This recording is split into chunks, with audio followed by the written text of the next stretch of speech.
எல்லோருக்கும் வணக்கம். இன்னைக்கு கரும்பு ஜூஸ் மாதிரியே ஆ, நம்ம வந்து புதினா வச்சு ஜூஸ் போட்டுறோம் பாருங்க. அதே டேஸ்ட்டா இருக்கும். அதுக்கு சின்ன துண்டு 2 இஞ்சி துண்டு, 2 லெமன் ஜூஸ் சாறு எடுத்து வச்சுருக்கேன்.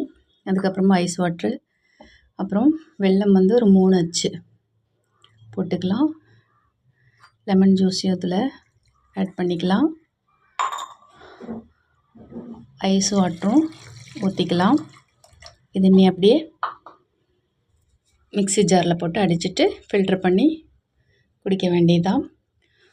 அப்படியே கரும்பு ஜூஸ் மாதிரியே இருக்கும் ஃப்ரெண்ட்ஸ். குடிச்சு பார்த்துட்டு டேஸ்ட் எப்படின்னு சொல்லுங்கள். சூப்பராக இருக்கும். ட்ரை பண்ணி பாருங்கள். வீடியோ பிடிச்சிருந்தால் லைக் பண்ணுங்கள், ஷேர் பண்ணுங்கள், கமெண்ட் பண்ணுங்கள், சப்ஸ்கிரைப் பண்ணுங்கள். சப்ஸ்கிரைப் பண்ண மறந்துடாதீங்க. ஒரு பிடி போதும், இவ்வளோ போதும். புதினா, 3 வெல்லம், ஒரு துண்டு ஒரு விரல இஞ்சி, அவ்வளோதான். 2 லெமனு.